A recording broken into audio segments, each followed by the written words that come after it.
আজকে আমি হচ্ছে মটর শাকে রান্না করব। মটর শাকে দিয়ে চচ্চড়ি বানাবো। মটর শাক ভালো করে পরিষ্কার করে এখানে ধুয়ে নিয়েছি।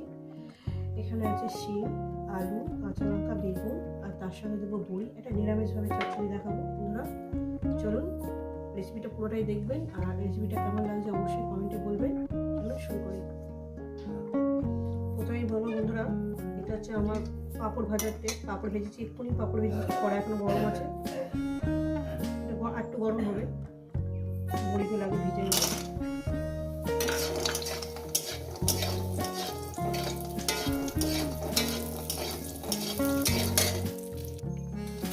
বড়ি আমার ভাজা হয়ে গেছে বন্ধুরা। দেখুন বন্ধুরা, বড়িগুলো আমি তুলে নেব।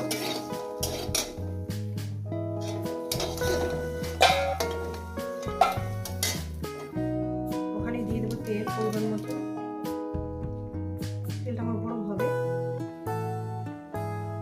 দিয়ে দেবো শুকনো লঙ্কা,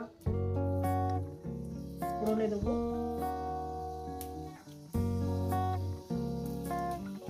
দিয়ে দেবো 5 ফোড়ন। ভাজা হয়ে গেছে 5 ফোড়নটা। দিয়ে দেবো এখানে আলু, একটা ছোট সাইজের একটা আলু দিয়ে।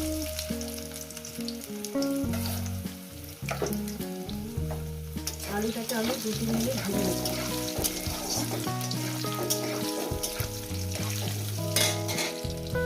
এরপর দিয়ে দেবো আমি বেগুন, শিম, কাঁচা লঙ্কা। এবার এটাকে আমি ভাজতে ভাজতে, এখানে কোনো জল করবে না। 4-5 মিনিট ধরে 5 মিনিট ধরে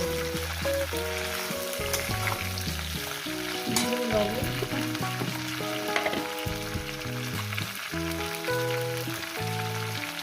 লবণটা দিয়ে দিলে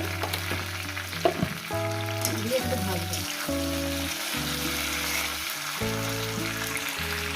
সবজিটাকে আমি ভেজে নিয়েছি, দিয়ে দেবো জিরে ধনের গুঁড়ো, হলুদের গুঁড়ো, দিয়ে দেবো একটু আদা কুচি, দিয়ে দেবো একটু আদা কুচি, এই 1 চামচের মতন দেবো। দিয়ে দিয়েছি বন্ধুরা 1 চামচের মতন দেবো।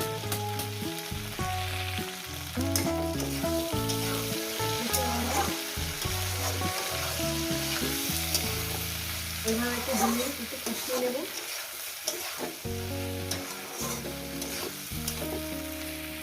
কষানো আমার হয়ে গেছে। দিয়ে দেবো অল্প অল্প করে শাক।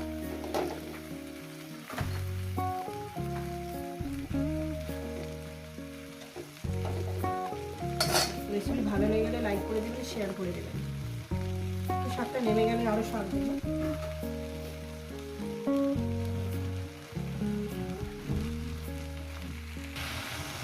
যেভাবে রান্না করছি বন্ধুরা, একবার সেইভাবে রান্না করে খেয়ে দেখবেন। মটর শাক খুব ভালো লাগে। বাদবাকি শাকগুলো দিয়ে দিয়েছি, এবার আস্তে আস্তে এটা হবে।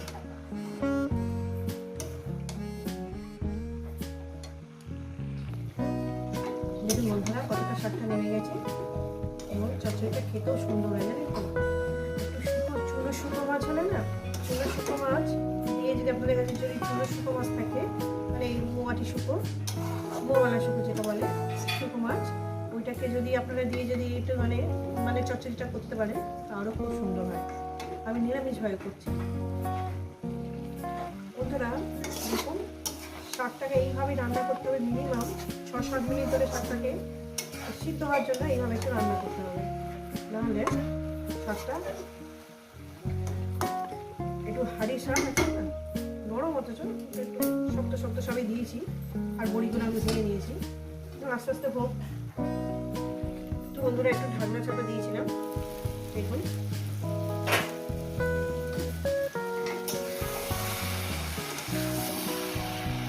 এত সুন্দর খেতে হয় না, দারুণ লাগে।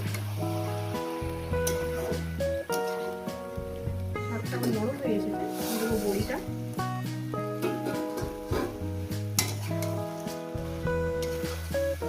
একবার এইভাবে বানিয়ে খেয়ে দেখতে। আরো 5-6 মিনিট রান্না করবো, তারপর এটাকে নামিয়ে দেবো। এখানে দিয়ে দেবো বন্ধুরা কয়েকদানা চিনি, কয়েকদানা চিনি, বেশি না। তো বন্ধুরা দেখুন, এই রেসিপি যদি আপনাদের ভালো লেগে থাকে অবশ্যই কিন্তু কমেন্ট করে জানাবেন। রেসিপিটাকে লাইক করবেন, শেয়ার করবেন, চ্যানেলটা ভালো লেগে গেলে সাবস্ক্রাইব করে দেবেন। আবার নতুন ধরনের রেসিপির সঙ্গে দেখা হচ্ছে। সবাইকে বলবো সুস্থ থাকবেন, ভালো থাকবেন, আর আবার নিত্য নতুন ভিডিও দেখবেন। চলুন দেখা হচ্ছে নতুন রেসিপির সঙ্গে।